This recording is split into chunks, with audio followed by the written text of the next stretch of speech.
Welcome to the video for chapter 24 of the Cambridge Introduction to Sanskrit, which is going to tell you about S stems and about imperatives. First of all, S stems. We've already looked at a variety of other nominal stems, such as short A stems, long A stems, long I, long U stems, dental stems, and so on. Now we will look at S stems, that is nominal forms whose stem ends in the sound S. S stems can be nouns and they can be adjectives. Most S stem nouns are neuter, and most non-neuter S stems actually are adjectives, or specifically bahuvrihi adjectives whose last member is an S stem noun. So for example, on the basis of the neuter S stem noun manas, meaning mind, we get the bahuvrihi adjective su manas, literally meaning someone whose mind is good, and therefore good-minded or benevolent. S stems employ the exact same endings as other consonant stems, which we were introduced to in chapter 15. However, we do need to look at S stems separately because of the internal sandhi patterns that they display. And those sandhi patterns are as follows. We have different kinds of S stems, and they differ in what vowel precedes the stem final S. Specifically, we have as, is, and us stems. Now, before endings that begin with a vowel, as remains as it is, while is and us turn into ish and ush respectively due to the rookie rule, which was introduced in chapter 9. Before endings that begin with a voiced consonant, as changes into o, while is and us change into ir and ur respectively. And in word final position, as well as before endings that begin with unvoiced consonants, which is the case in the locative plural ending su, the final S of any S stem changes into visarga. That was all rather abstract, so let's look at two actual examples of S stems, specifically the two examples that we were introduced to just a minute ago, manas, a neuter noun meaning mind, and su manas, an adjective meaning good-minded or benevolent. Now, in S stems, just as in other consonant stems, masculine and feminine are formally identical. They have the same endings throughout the paradigm. And as in many other stems, neuters are different from masculines only in nominative, vocative, and accusative. That means that from the instrumental onwards, we have one set of forms for all three genders, whereas in nominative, vocative, accusative, we have one form for the neuters and another form that is shared by masculine and feminine. First of all, the neuter. Let's look at manas, the noun, meaning mind. In nominative, vocative, accusative, we have no ending added, and through external sandhi, the S at the end of manas changes into visarga, and so we get the form manach. In the rest of the singular, we have endings that all begin with vowels, a, e, ach, I, and in front of those vowels, the stem final as remains exactly as it is. So we have manasa, manase, manasach, manasach, manasi. Then in the dual, we have in nominative, vocative, accusative the ending I that we already encountered, for example, in the dental stem jagati, two worlds. So here we have manasi, two minds. And in front of this I, the as again remains unchanged. Then in instrumental dative ablative, we have the ending bhyam, which begins with a voiced consonant, bh. And in front of this voiced consonant, the as changes into o, and therefore we have manobhyam. Finally, in the genitive and locative, we have an ending that begins with a vowel, or, and again in front of this vowel, o, at the beginning of or, the as remains unchanged, and so we have a genitive locative form, manasoch. Then the nominative, vocative, accusative plural is perhaps a little unexpected. It is manansi. What we here see is the a in front of the s lengthened and a nasal inserted, giving us manans, and then we find an I added, so the form is manansi.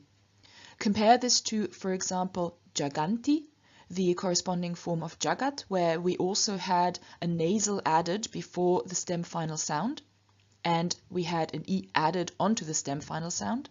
The only difference here is that in front of s, the nasal does not appear as a full nasal, but it appears as an anuswara, and also the a that precedes the s, so we have the stem as, this short a is lengthened, so we get manansi. Then in the instrumental, dative and ablative plural, we again have endings that begin with voiced consonants. Bhich and bihach both begin with bh, and in front of those, the as again changes into o, and so we have manobich and manobiach. The genitive plural has the ending am, which begins with a vowel, so once again the as remains unchanged, manasam. And the locative plural finally begins with an unvoiced consonant, namely s. In front of this s, the as at the end of manas changes into ach, so we have manachsu. So much for the neuters. Now for the masculine and feminine forms, those, as we said, are different from the neuter only in nominative, vocative and accusative. And in the singular we have the following. In the nominative, we find the form sumanach, which is best just memorized, sumanach. In the vocative, we find just the stem, no ending, and again, through external sandhi, the final s changes into a visarga, so we get sumanach. Then in the accusative, we get the ending am added that we already know from dental stems, for example, marutam, accusative singular of marut. And in front of this am, again, the as remains unchanged, so we get sumanasam. In the dual, nominative, vocative, accusative, we get the ending au that we also already know, and in front of this au, which begins with a vowel, the as remains unchanged, so we have sumanasau. And in the nominative, vocative, accusative plural, we have the ending ach that we also already know from dental stems, and in front of this ach, which also begins with a vowel, namely a, the stem ending in as remains unchanged, and so we have sumanasach as the nominative, vocative, accusative plural form for the masculine and feminine. The neuter forms of sumanas would decline exactly like the forms of the neuter s-stem noun manas. Let's look at two more examples, namely chakshus, which is a neuter noun meaning eye, and achakshus, an adjective meaning one whose eyes are not, who is without eyes, i.e. who is blind. Those are all also s-stems, but as was mentioned earlier, we have different sandhi, internal sandhi patterns between as stems on the one hand and is and us stems on the other. So we need to look at an example of either an is or an us stem, and that's exactly what we've got here, namely two us stems. And again, we have in these the same endings for all three genders from instrumental onwards. We have one form for the neuter and another form for the masculine and feminine in the other three cases, so in nominative, vocative and accusative. Again, let's begin with the neuter. Chakshus, in the nominative, vocative, accusative singular, does not add an ending, and so again, through external sandhi, the s changes into visarga, and so we get chakshuh. In the instrumental dative, ablative, genitive, locative, we again have endings that begin with or are vowels, and in front of these vowels, us changes into ush through the Ruki rule, and so we get chakshusha, chakshushe, chakshushach, chakshushach, chakshushi. In the dual, nominative, vocative, accusative, we again get the ending e, and again in front of an ending that begins with a vowel or that is a vowel, us changes into ush, and so we get chakshushi. Then in the instrumental dative ablative, we have an ending that begins with a voiced consonant. Biham begins with b, which is voiced, and in front of this b, us changes into ur, and therefore we get chakshur biham. In the genitive and locative, we again have an ending that begins with a vowel, namely o in och, And in front of this vowel, us again changes into ush, and so we get chakshushoh. In the nominative, vocative, accusative plural in the neuter, we get chakshungshi, which is basically parallel to manansi. So the vowel is lengthened, a nasal is added, and then we have the S and the final E. The only difference is that, again, through the rookie rule, the S at the end of the stem changes into sh, and so we get not chakshungsi, but chakshungshi. In the instrumental dative ablative plural, we again have endings that begin with voiced consonants, and again in front of these voiced consonants, specifically in front of bh, us changes into ur, and so we have chakshurbich, chakshurbiach, chakshurbiach. Genitive plural has the ending am, which begins with a vowel, and so us again changes into ush, and so we have chakshusham. And in the locative plural, we have the ending su, which begins with the unvoiced s, which means that the us that precedes it changes into uch. However, rather than getting chakshuch su, we get through rookie the s changing into a sh, and so we get chakshuch shu. So much for the neuter. Now in the masculine and feminine, we again have forms that are different from the neuter only in nominative, vocative, and accusative, so let's look at those. In the singular, we actually have one formal difference from us stems, one form where we have a different ending in us and is stems than we have in us stems, and that is in the nominative singular, where we have achakshuch, which is identical to the vocative singular achakshuch. Remember, in us stems we had sumanach and sumanach. Here we have not achakshuch, but we have achakshuch for the nominative and also for the vocative. That is the one case where we have a different ending in us and us stems than we would in us stems. Then from the accusative on, the endings are exactly as we know them from the us stems. So accusative singular am as the ending. In front of this am, which begins with a vowel, us changes into ush, and so we have achakshusham. Then in the dual, nominative, vocative, accusative have the by now well-known ending au, and so we get achakshu shau with us changing into ush in front of a vowel. And in the nominative, vocative, accusative plural, we have the ending ach, which we also already know, and which also begins with a vowel. And so in front of this ach, we have us changing into ush, and we have the form achakshu shach. Just as in us stems, the neuter forms of achakshus are identical in their endings to the forms of chakshus. And now for something completely different, namely imperatives. In English, imperatives express direct commands. When I say pay attention, run, stop, or something like that, I address someone directly and I tell them what to do or what not to do. Sanskrit imperatives are a little broader in their meaning, a little broader in scale. Second person imperatives do express direct commands, for example, go. Third person imperatives express indirect commands. So for example, I could say about someone, may he go, or let him go. Some grammarians also count certain exhortations as first person imperatives. So there would be expressions such as let's go, no matter whether it's addressed to two people, so that would be a first person dual imperative, or many people, that would be a first person plural imperative. There are two things we need to do now. First of all, look over the various forms that Sanskrit uses to express the imperative.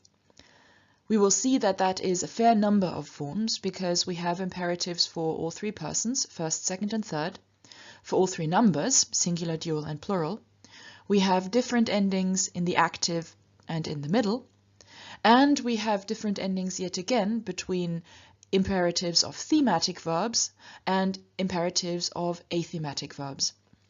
Which leads us to the second thing we need to do, which is look at how to best memorize these forms, which actually will be less difficult than it sounds right now, and also look at which forms we need to remember altogether, because many of these forms, many of these existing imperative forms actually are so rare that if you don't know them, you will hardly ever be at a disadvantage when you're reading a Sanskrit text.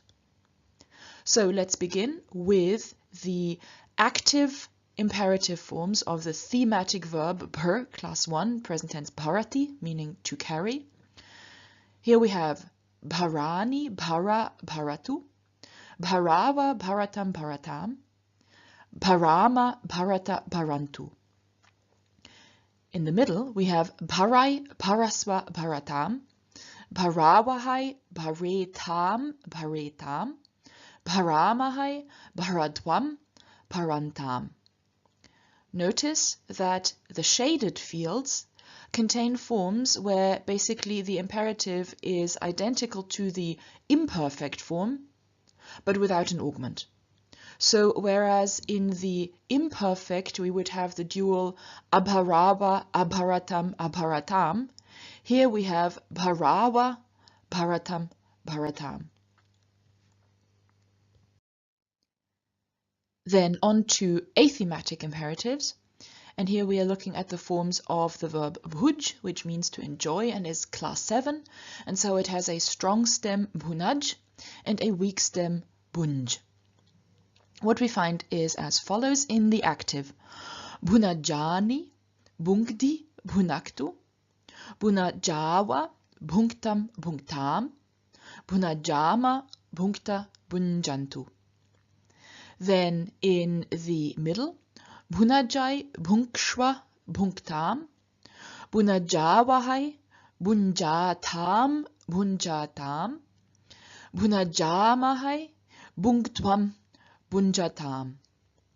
Notice that here again, the shaded fields contain forms that are identical to their imperfect counterparts, just without the augment.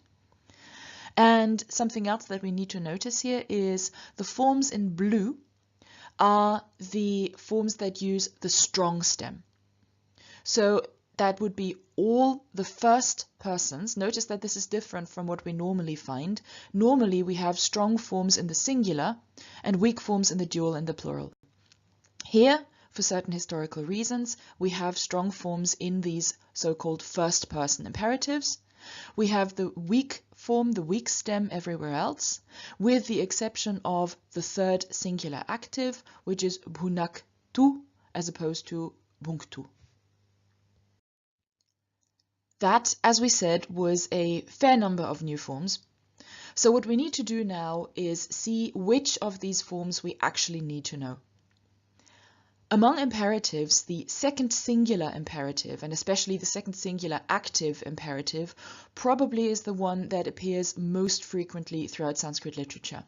So let's make sure that we know the various shapes that it can take. First of all, in thematic verbs, the second singular active imperative basically is the present stem without any ending. So of bhur, we have the third singular form bharati. When we take off the ending ti, we're left with bhara, which is the stem. And this stem, bhara, means carry. Similarly, for example, with lik. Likati, stem lika, means write. Smr, smarati, the stem would be smara, and smara means remember, and so on. In athematic verbs, on the other hand, the second singular active imperative employs the ending dhi, or alternatively hi. Dhi is what we find after consonants. For example, bung dhi means enjoy. So we find the weak stem, and to that we add dhi. If we have a weak stem that ends in a vowel, then we find either this dhi or more frequently hi. So for example, of brew, to speak, we have brew hi, meaning speak. An exception to this is class 5 verbs, which as their second singular imperative use the weak present stem without any ending. So basically they are similar to thematic imperatives, where we also have the present stem without any ending. Here we have the weak present stem without any ending. So, for example, from shru, to listen, we have the strong stem shrunoti, the weak stem shrunu, and this weak stem then functions as the second singular imperative. Shrunu simply means listen. So much for second singular active imperatives. They occur relatively frequently. Be prepared to recognize them, be prepared to form them. However, when we look back to this rather large array of imperative forms overall, we should also notice that first-person imperatives actually are really rare. When you read a Sanskrit text, it can safely be said that you're going to be fine even if you don't know first-person imperatives. Furthermore, many imperative forms actually are identical to the corresponding imperfect forms, just without the augment. So what you need to be able to do is, when you encounter a form that looks exactly like an imperfect, but is missing the augment, you need to remember, this was an imperative form. So what you should actively do is focus on memorizing the remaining second and third person forms, i.e. the second and third person imperative forms that are not identical to imperfect minus augment. The second singular, as we just mentioned, appears particularly frequently, and that's the second singular not just in the active but also in the middle. And a good way of remembering the most frequent second singular forms actually is just to memorize these common examples, which are uttishta, stand up, from tishtati, which is a thematic active verb. So what we have is the present tense stem without any endings, tishta, or here it's a compound verb, uttishta, stand up. Yudhyasva, fight, which is a second singular middle imperative of a thematic verb. Bruhi, which is the second singular active imperative of an athematic verb. And shrunu, listen, which is an example of a class 5 second singular active imperative, and this is important because class 5s are the exception to how athematic verbs form their imperatives. Class 5 verbs form their imperatives just like thematic verbs, meaning they use just the stem without any ending, and specifically they use the weak stem. So uttishta, yutyasva, bruhi, shrunu. And now finally a few notes on something relating to imperatives. In English, negative and positive commands are expressed in parallel ways. I can say fight, I can say don't fight. Don't fight would be a negated or a negative command. Listen, don't listen. Look, don't look. Exactly parallel, it's just the negative has the don't in the beginning.